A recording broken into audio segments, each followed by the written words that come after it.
Good morning, good afternoon, good evening. In my case, right now, it's morning. 5:47 a.m. on of all days, Tuesday, June 20th, 2017, 19. Yeah, I'm used to the 1968, 60, never mind. That's how old I am. That's okay. Uh, Welcome to the show. I see two people have already showed up. Hey, wow. Um, just Good morning. If you have a request, I am sort of open right now. Give me an idea what you'd like to see done, and I'll see about doing it. I am going to start with just doing some light repairs and go from there. You know how that is. And also, I want to do you an update. I worked on a little bit more on the carousel horse setup that I did. The only thing different that I've done to it since the original video, which was a little bit ago, is I lengthened these um, stems there on each one of them, and then I turn around and I think I fixed the loop just slightly on all of them too. But as you can see, sweet as can be. If you again have a question or comment or a request, that's what the live chat room's all about, and I'm looking at it right here.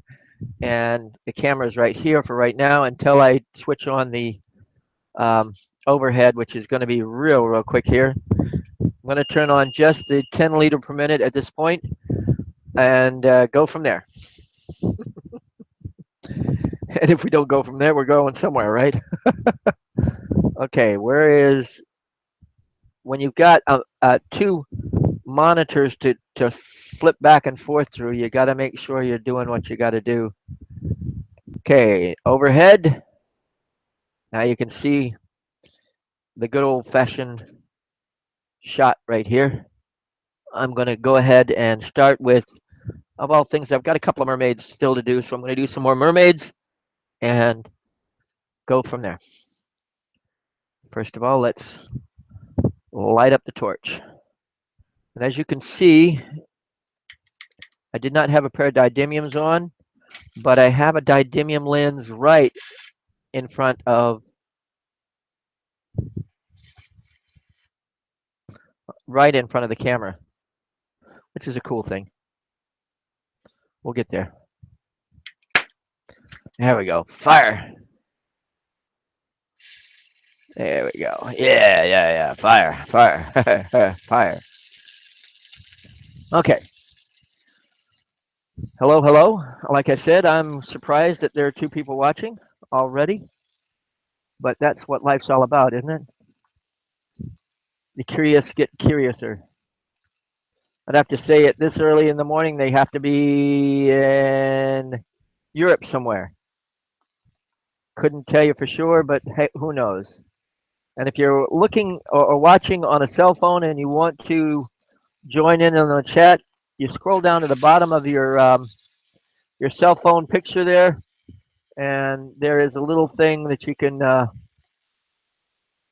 you'll see it says live chat, and you click on that, and then you could join in with what people are saying. Okay, I'm not going to use that one. I decided against it. So there. Oh, let's use this blue one. That'll make a nice tail for a.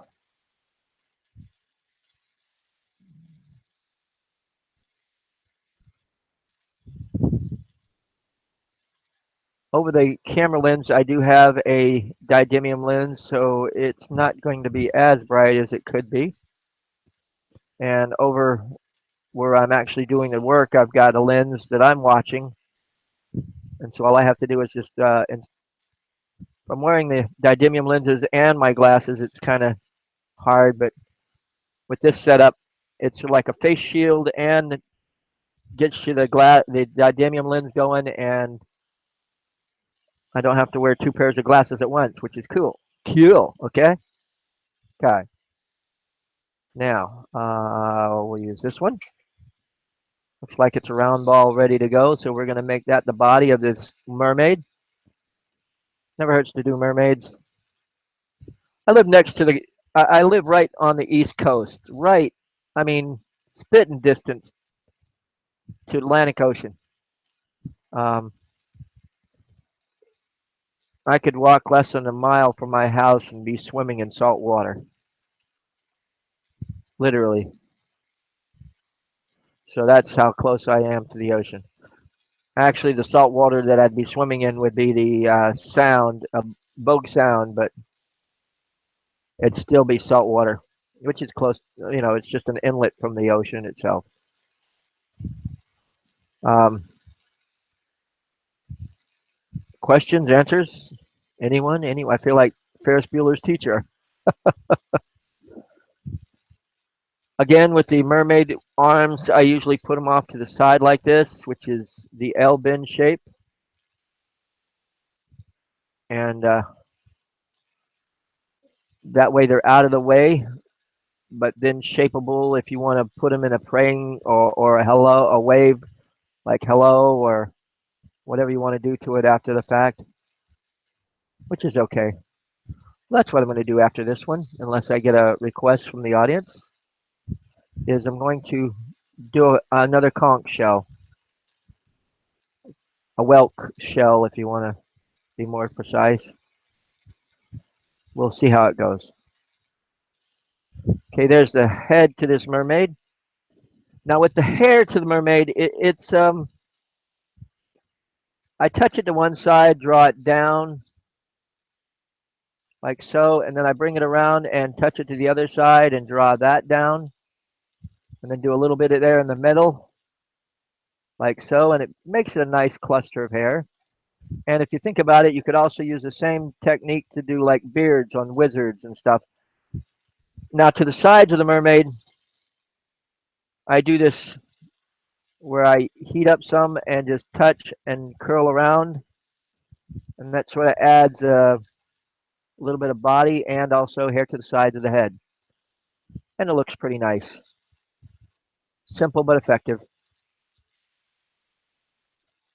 Here goes the bill for the mermaid.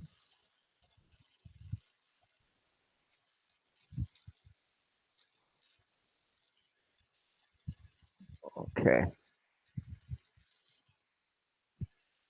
I know I'm on a mermaid kick, but sometimes you keep doing things until you say, ah, okay, time to do something else. And yes, I still do other things. And even in anything that I repeat, I may not say the same part about the lesson that I do. So you'll catch something new. You know what I mean. Touch it too. We're going to go down the body here, or the down the tail area. I'm going to give it a little bit more tail for the size of this mermaid that's going on here.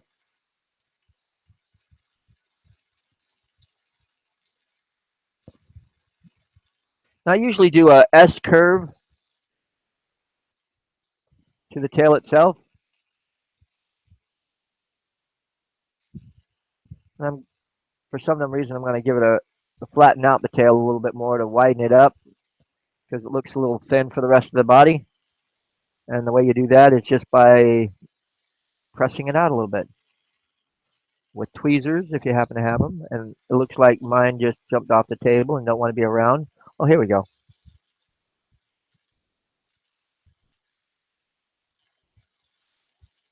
A little bit of heat right in the right spot.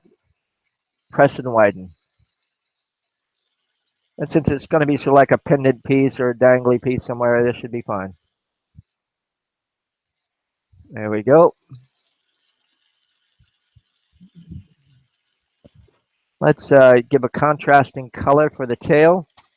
Some of that green that I didn't want to use for the body.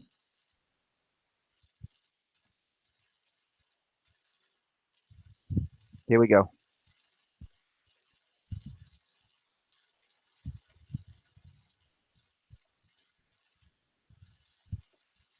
I usually do the fold and pull for the tail, or the pull and fold. I guess you want to say pull it out, fold it over, pull it out.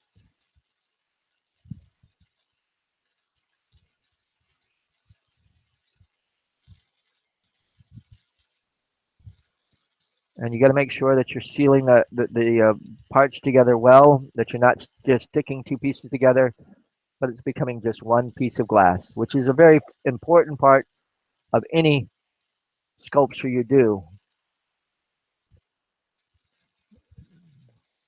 There we go. And just melt it all in and bring it together. Now I'm going to silver fume the top part of this. There's some silver right there. Itch. Why is it you got hot glass in your hand, all of a sudden you got an itch on the end of your nose? Never fails. Especially when you can't sort of put it down and scratch it immediately. And do yourself a favor, don't try to scratch with what you got in your hand. We don't need a burnt nose, do we? I think the craziest thing I did was I had a piece, I'll show it to you in a second. I had a piece of glass in my hand and I ended up catching my hair on fire, but I'll show you in just a second the demo. It makes it a whole lot easier. I didn't try to scratch with what I had in my hand, but it did end up causing problems.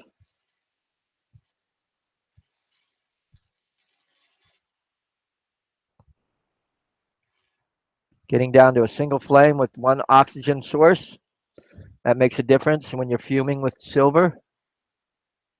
And I just lost most of that. Somehow it just dropped right off. Dang it. But there's some silver still on it. Okay.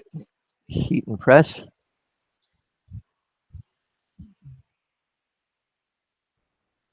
Yeah, there we go. Now the silver's to the surface. And it should flame right. Oh, yeah, I didn't even have to practically touch it in the flame. It just went right on over. Sweet.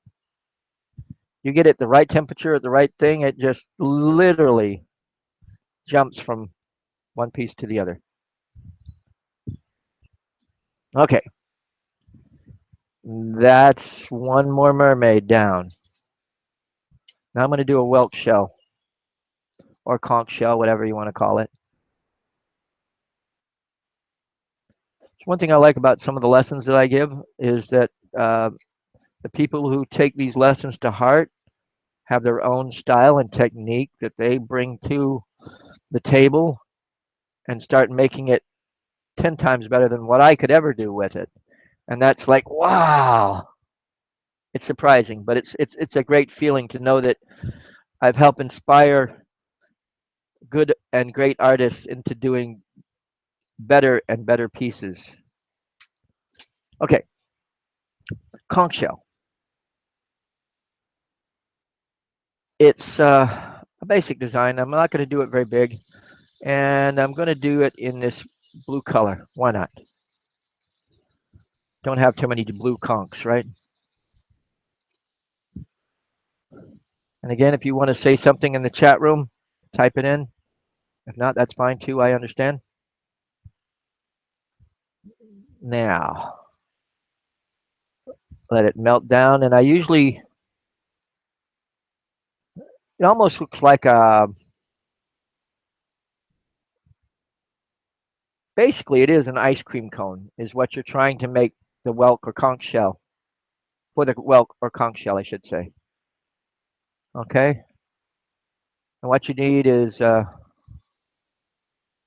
don't know if you can see that or not.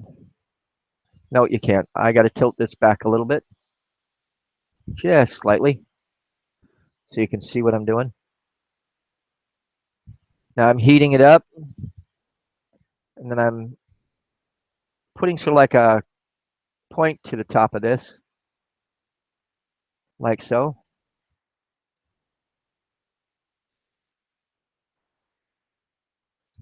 You could make that into a mushroom if you wanted to. Conch shell, same idea. Well, same basic shape, basically at this point. Now, conch shell, I'm going to do a contrasting color, but let me get this off here. I got to do three things at once. There's the bottom of it, and I'm going to make it extra long at the moment, and that'll become apparent in a moment, and then we'll work on it. Okay. Now we're going to do the shell, the outer shell anyway. Basically, I just sort of do the fold and pull, and I do it basic all the way to where I feel like, hey, that's enough. And the reason I say to where I feel like it's, hey, that's enough, in that I finally let it melt into itself here and pull it out. There we go. And I'm going to add the basic cup to the shell.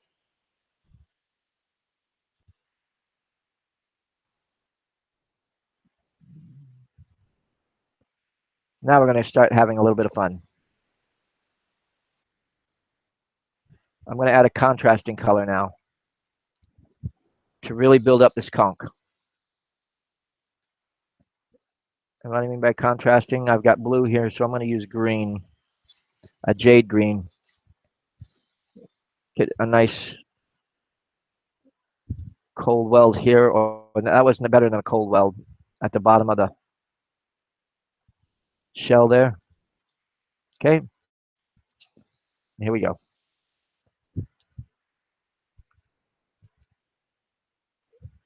I'm going to start by dotting it right up the whole rim here.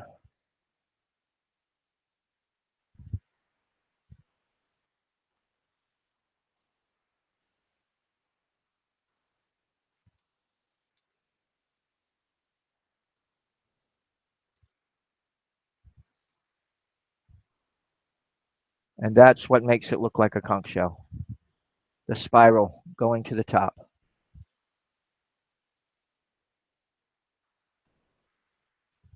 And now just sort of, I'll put a bail on that.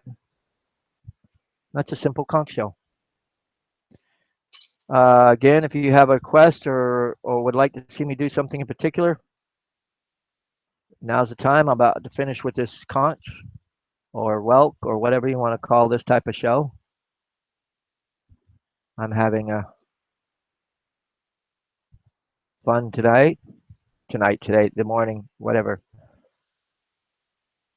Like I say, it's going on 6 o'clock here where I'm at.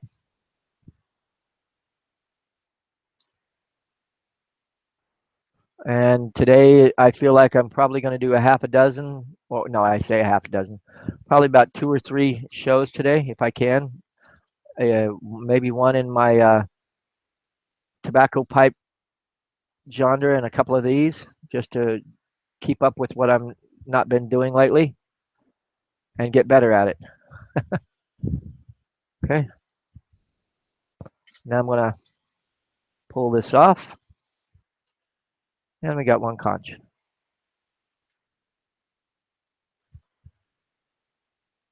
Any request? Hey, crazy.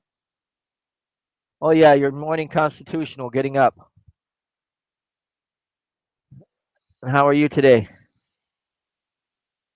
I was about to say, what are you doing up so early? And then I said, oh, yeah, you're constitutional. You've done this before. See, I've been up most of the morning anyway. Tonight was a night off, which is cool. I'm glad to see other people are out there. Even as long as I get 1 or 2 people in the audience. Ooh, that's what I wanted to do. I saw this design pattern, and I'm going to give it a try. Just as I and see how it comes out. I think it's going to turn out pretty cool. This is something, one of those sort of little aha moments that I just had as I was playing with this um, encased. I want to say it's blue exotic. It might be green exotic. I don't know. Those exotics sort of tend to blend all together, if you know what I mean. Once I encase them like that, they really have an interesting design pattern, and that's what gave me the idea for this little project. And I'm not going to tell you what it is until it's done, and hopefully it'll work out. We'll see. You got to live with inspiration sometimes. It helps. Okay. Pull that. Now let's see if this is going to work. Let that round in. Nice round ball, and we're probably going to take it right down to that nub there, just to give it some size and mass.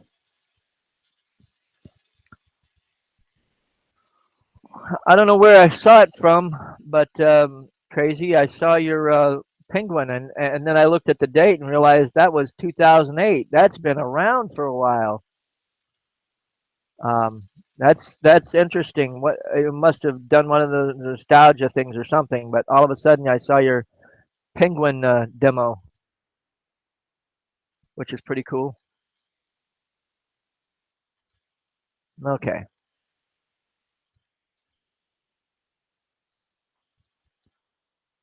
there's that round ball I was talking about.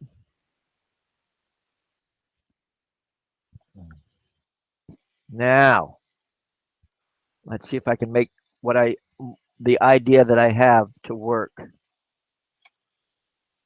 It may work and it may not. No, that's not what I want. I want the blue.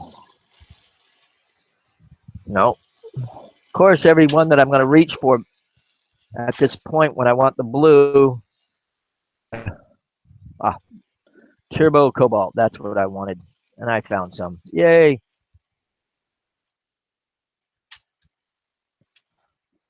Yep. I'm going to stretch this out a little bit. I'm only going to put it right in the center of what I want to do. And we'll see if this works.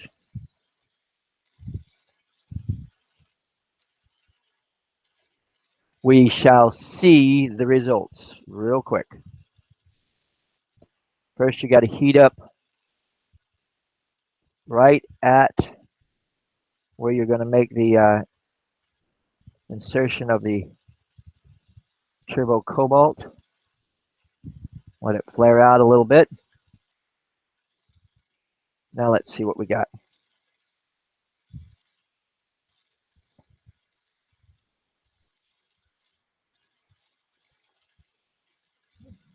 It's leveling out.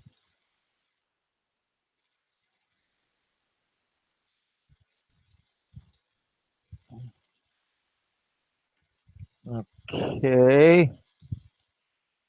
I've got to add some of this to the top of it. Oops. Tweezers.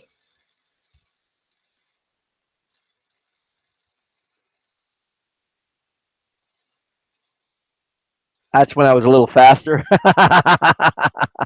Oh, yeah. I know that feeling. Long time ago when the earth was green.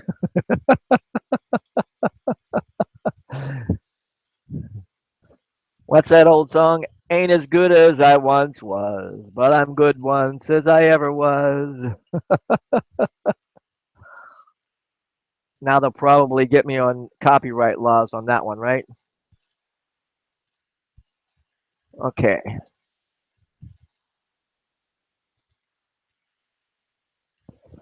I don't know if this is going to work, but we're going to see if it works in a minute here.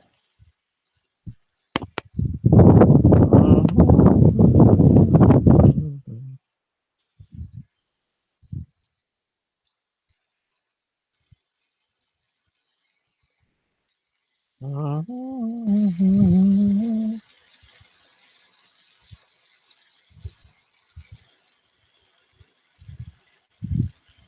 that work? Not quite, but it's getting there. Didn't quite center it right.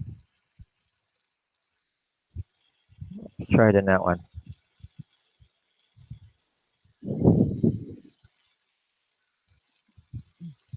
Too much. The center became too big for what I wanted, so now I gotta add more. Let's see if we can work this.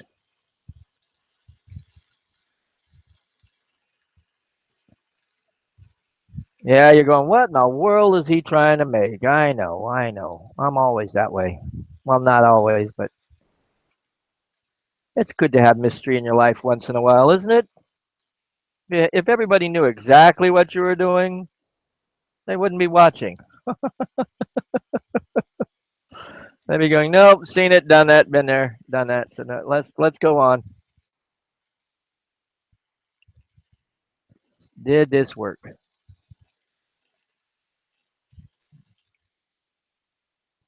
Boy, that's big. Next time I'll not have to add as much to the middle. It's all through practice that you learn, right? Well, what I was trying to do was an eye.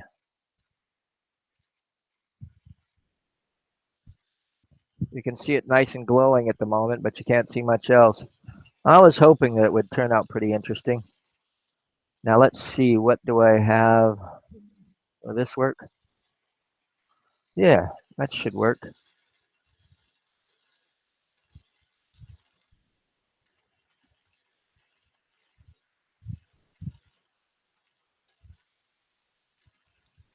Round that off, top and bottom.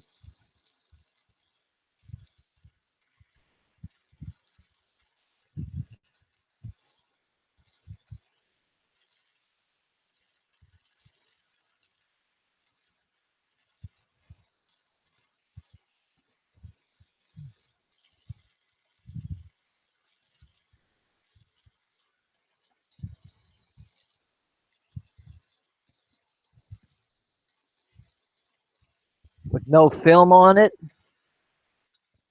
and it's not dichro if it doesn't have film, unless it's encased already. I don't know what to tell you how to encase dichro. Um,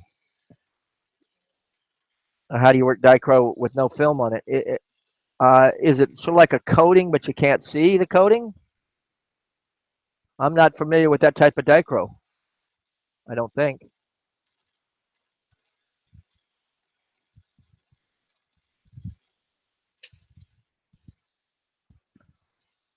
Oh yeah, that's a very big iris. This guy's really 420 type guy. I was going down to, speaking of 420, I was going down to Wilmington, and one of the last exits on I-40 going towards Wilmington is, of all things, exit 420. I think a lot of people want to get off on that exit anyway, right?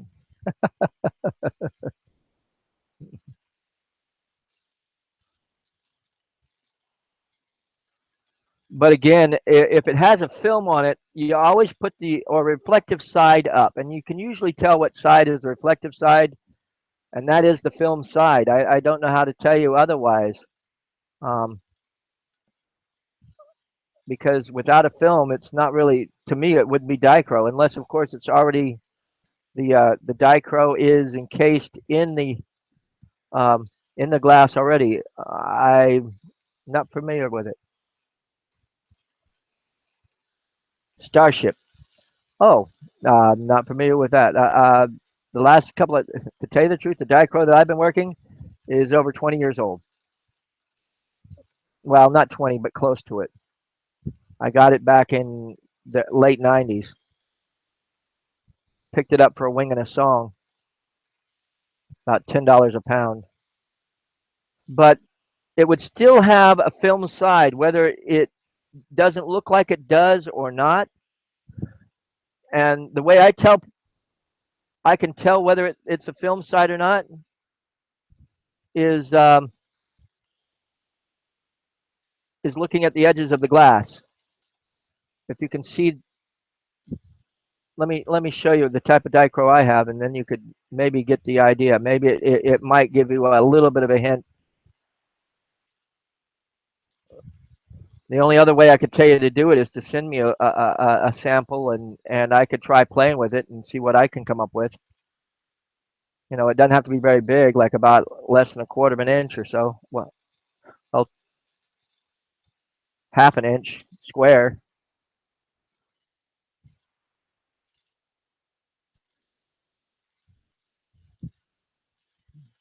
That would be the only way I could tell you to play with it. Called Starship. I'll have to look it up online and see what they say about it. That would be the only way. That would be the thing that I would do. Here we go. Let's see what we got here. We got an eye. Now the best thing about an eye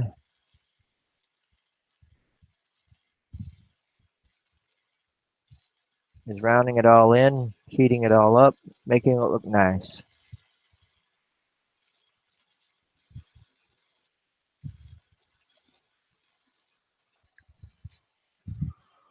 Okay.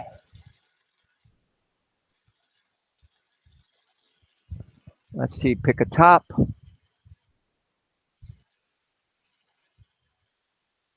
Pick the top. Now I'm going to add like a blue rim to this eye all the way around. So the green, the blue side rim would be cool. Here we go.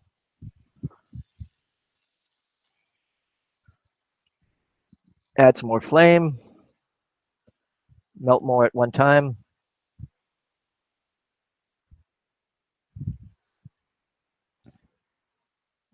What company puts out that rainbow? Maybe we could, or have you tried to ask in like Torch Talk to see if anybody else knew how to work that type of dichro? That would be my next question. Some people like to be informative, and other people like to, be tight-lipped. I know they're out there. They think that they're the first persons to ever do something. Huh.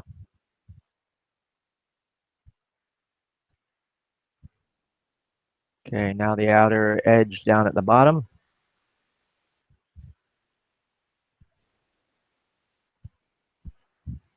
Oh yeah, that added depth to this eye.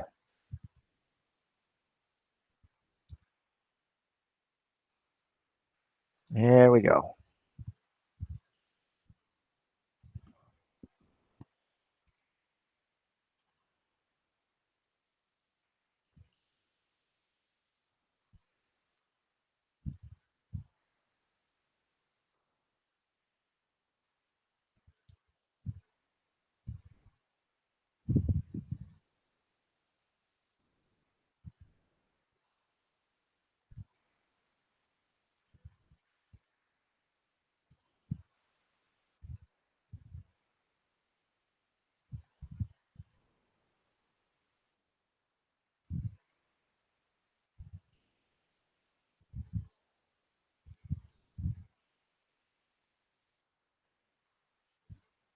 Hmm.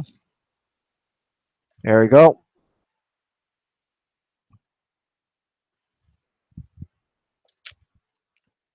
I like that.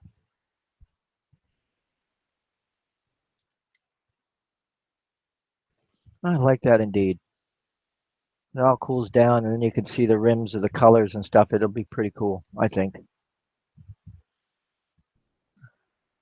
You got it from Mountain Glass. I'll ask them today. I'll feel like a newbie with new glass colors. Yeah, it is. A dichro is just like all the other colors. I mean, when we started crazy, I mean, there was like 3 or 4 main colors in boro. That was it, and they were very earthy tone colors. And now with all the vibrant colors that you can get out of boro, I mean, come on. The the palette has grown exponentially year after year, and the dichro, like I say, most of the stuff I have is 20 years old, and and the best thing I can tell you to do is talk to them, and they would have, if they're selling it, they would have a pretty good idea with what to do with it. If they don't, they could ask the right people who do, even the people that created it. But um, the film side, I tell you this, and it's kind of weird to explain it. Now, I'll see if I can't get. I might even have to do a video just. Well, I did one dealing with that dichro. I'll put it down in the description below, um, where I did the dichro strips. I did a video on that a long time ago, and that would probably be the best answer. And it was in higher dimension, higher definition, so it showed off pretty good the quality of the glass and what was going on, and that would be my best thing here. And actually, let me, since I'm here and let me do a quick bail for this guy, this eyeball.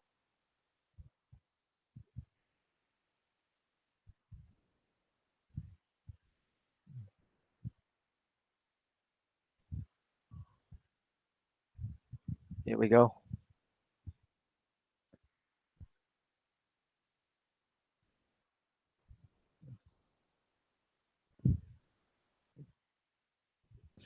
Crazy for glass, and a matter of fact, that's who I'm talking to about the dichro. He's asking questions in the chat room. I will also. He is a budding artist. Well, budding artist. Yeah, he's been there for a while too. Um, and he's got a channel of his own, and he's got a lot of demos that are very good, and he does the lace 99% better than I do compared to my fold and my type of lace that I do. He does a nice loopy lace if you want to get the idea and hints of how to do that. And I will put a description, a good plug for him in. I'll put his website down below. Also, for those, it's not going to be there right now because I'm live, but afterwards I will try to put it to them as best I can. And he has a lot of good ideas and a lot of different style than I have, which is what makes glass blowing so wonderful. So let me warm this guy out for just a little bit.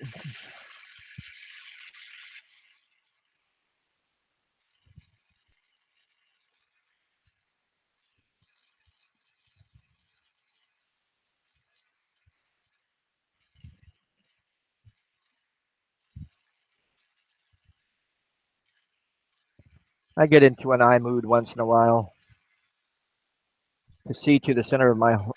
Maybe it's the my third eye showing or whatever that is. Next time I'm not going to do the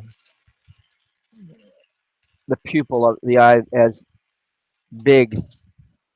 It's always with time and patience. Okay, happen to have right here a whole bag of dichroic. And again, matter of fact, this one is very light coating. You can't really tell which side is which unless you really, really look at it. Now, the best way to tell which side the film side is the reflective. You put it up to the light and you'll see the light reflect off of it. And if you can look and see the edges in the surface of the glass, and that's kind of hard to explain, but the actual edges of the glass, then the film side is down. But if you do it and you see the reflection go right to the corner or the edge, this type of edge, or I shouldn't say the edges, the sides of the glass right here, the side edges of the glass, then it's the film side down. But if it's um, the reflection goes right to the edge of the top of the glass, then that's the film side up. That would be your best. That would be your best way of telling film side up or film side down. And usually, like I say, when I do my little pieces and stuff, I put the film side up, and I just get a piece of glass nice and molten and press it in just like that, and it gives you a nice dichroic shine. Matter of fact, I'll do a quick demo on that. I'm right here right now, and the torch is hot. When you hot, and when you're not, you're out playing tennis or something. Who knows?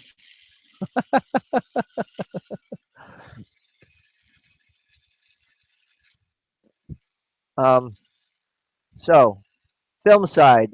Now this one is a lot more reflective and more mirror side, and you could see right to the edge, and that's it. But that one that I just had up there, it was very, very lightly coated, and you couldn't see you could see the edges of, it was more transparent.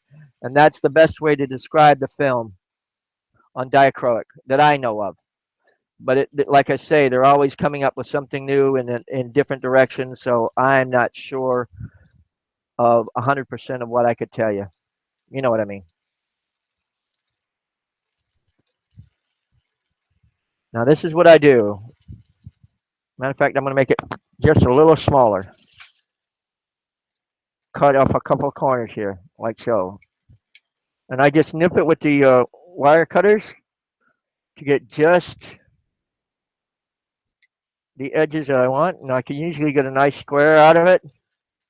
And the reason I sound like I'm mumbling is that I was holding onto the rod that I in my mouth. It was the only place to put it.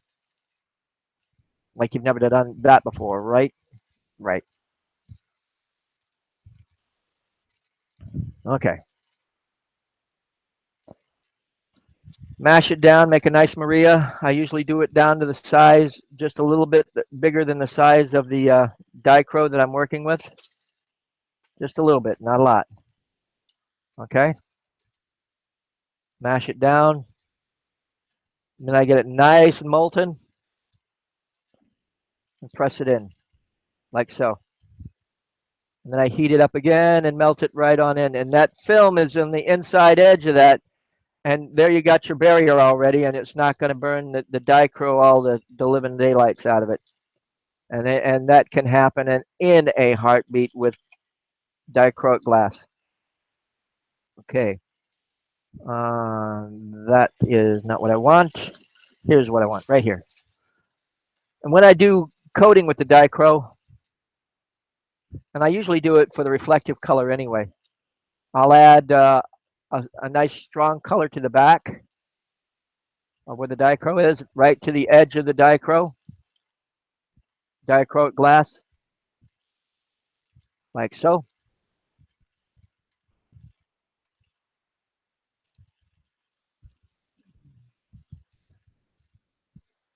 And there we have it. And then what I'm going to do is I'm going to press it again, round it a little bit.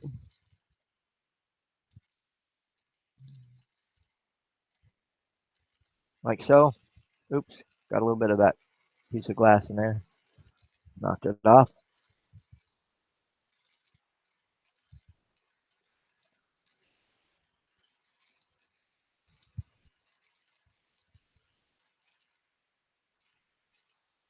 And again, I will do. I will put the link to the demo of the dichro strips that I made, and it gives you ideas of different colors and what you can expect from them. Okay, I'm pressing that in a little bit more, and it's spreading out the dichro. And a lot of people like it that nice, strong one color band, but to me, I kind of like it with the spreading out, almost like the dry lake bed spread, crackly, crinkly, sparkly, like sprinkled sparkle, sprinkle, glitter, sprinkled glitter inside the glass itself. That's the way I usually use it to that effect. I think I'll make a lizard out of this because I can, right? Looks like a lizard, right?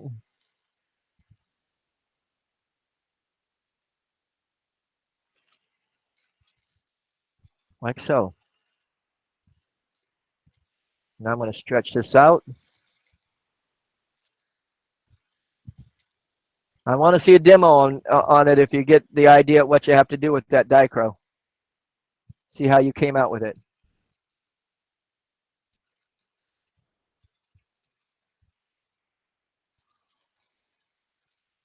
Yeah, that's the thing about the dichro. You heat up this film side, and it looks like burnt, cremations in there, or ashes. But you get the sparkly just right in there, a nice buffer between the flame and the dichro, and you got some nice, like, ooh, pretty. Matter of fact, I'm going to make a smaller lizard, and I'm going to use dichro for his arms and legs. There we go. A little bit different than normal. That's the tail. We're going to use this side as the head. We'll get back to that. We'll hold that off, and let's use this.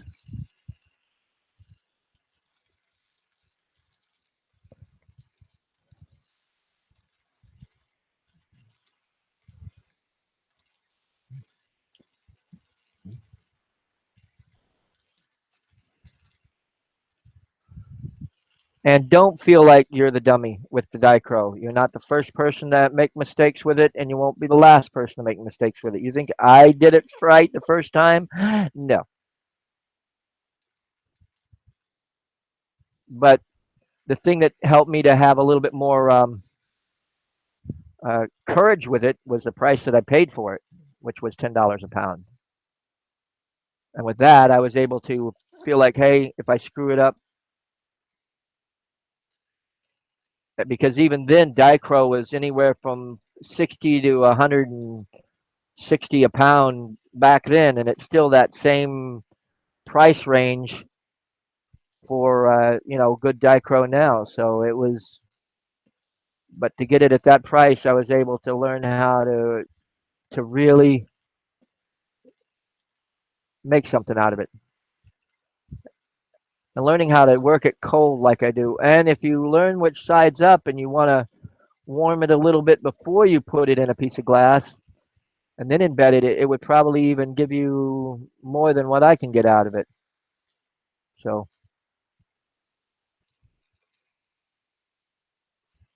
yeah,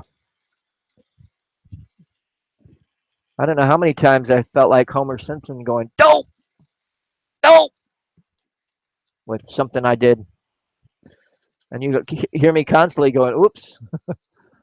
It's not always a little oops either, but I've learned to, I guess you could say, shoot from the hip and keep going, and don't let it get you down, and realize that I have barely scratched the surface with what I can and will learn from glass. And one of the fun things about teaching and everybody getting a chance to see what I do, it's that's the feeling I get. It's that knowing that somebody's looking over my shoulder and enjoying what I do, whether it's now or 10 years from now. I believe that there is no time barriers in some of the audiences that people watch things. I know that sounds crazy, but the same idea that you have deja views where you feel like you've been there before, but you've never been there before, physically, but you've been there spiritually. And that's sort of a time travel moment, I have to say. Um, that's my opinion on it. So we all done it, whether we done it knowingly or not. That's the best way to describe that. Knowingly or not, we've all done it. It is a good feeling. There's nothing like it to know that somebody's enjoying what you're doing. Okay, now I'm going to use the jade green. It's a good contrasting color. with the blues that I've got going on here for the eyes and the toes. That's what I usually use.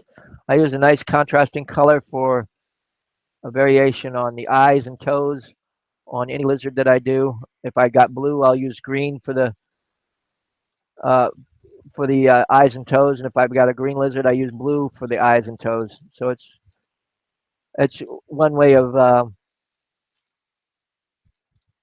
but you could use all the same color if you wanted to. But it's good to break up your palette from time to time and use something different if you got it handy. That way, you don't get bored with what you're doing. Okay. After these, after I finish with this lizard, unless I get a little bit of a request, I'm going to close this show for this time. And again, I'll be back today at least once, if not twice, and see how life goes. If and you know what I mean. Okay, okay, okay. Now with my lizards, at first, again, you see it nice and straight and everything's, now here's where the fun comes in. I will shape, bend, and move arms around, and then curve the body a little bit, like so. And I'll add more, stretch it out that way, like so.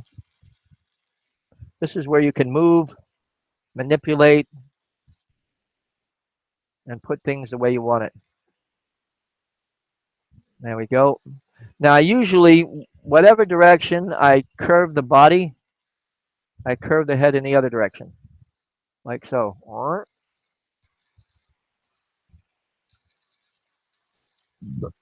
Okay.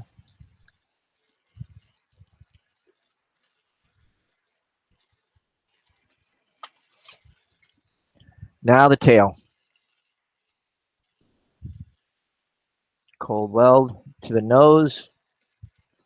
This tail is probably a little short, but we're going to make it a little bit elongated and do the job to it. Might even stretch out the body just slightly for it too. There we go. There we go. Now we're going to curve the tail. And I usually curve the tail into sort of like a question mark shape from the rest of the body. I don't like the way these legs are looking, so I've got to play with them a little bit more.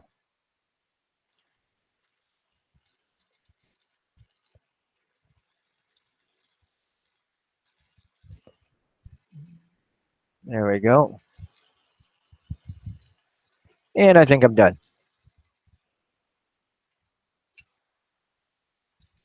Fire polish. And we have one lizard.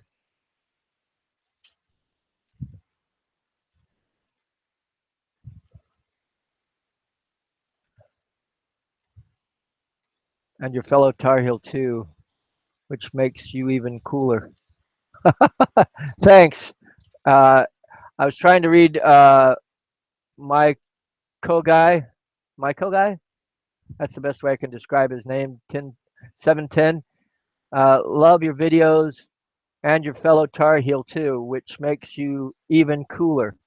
Yeah, I love Tar Heels are fun to make if that's what you're referring to. I enjoyed making those. I've been doing those going on 30 plus years. It's been fun. Anyway, uh,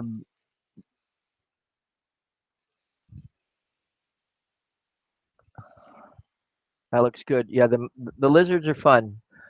I love I love everything that I do. I have to admit that. There's very little that I go, I don't want to do that. That's ugly. I I've gone to a couple of shows. I'm laughing, and they say, "Oh, this is pretty," and I said, "Oh, you want the ugly ones? They're in the back. Let me go get them." Okay.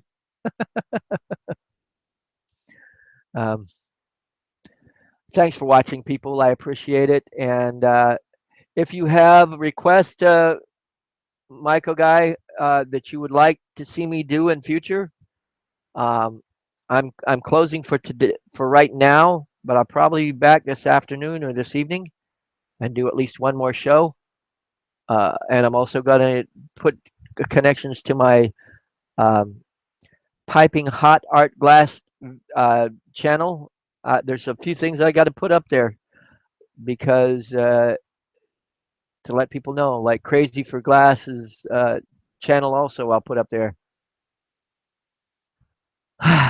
Thank you very much. Oh, let me click over to the laptop picture. There we are.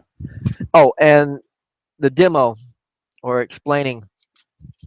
One time I was doing some glass work and had the rod going on like this, and then all of a sudden I had an itch on my nose, and I went like this to scratch it. And of course, I had the hot end of the glass away from my face, but my hair was just out far enough that it went boom. So it was an interesting situation at best. It didn't really, burn all my hair. It just burned one little quick spot, and nobody ever even knew it was burnt. But uh, just watch it, people. It can get away from you.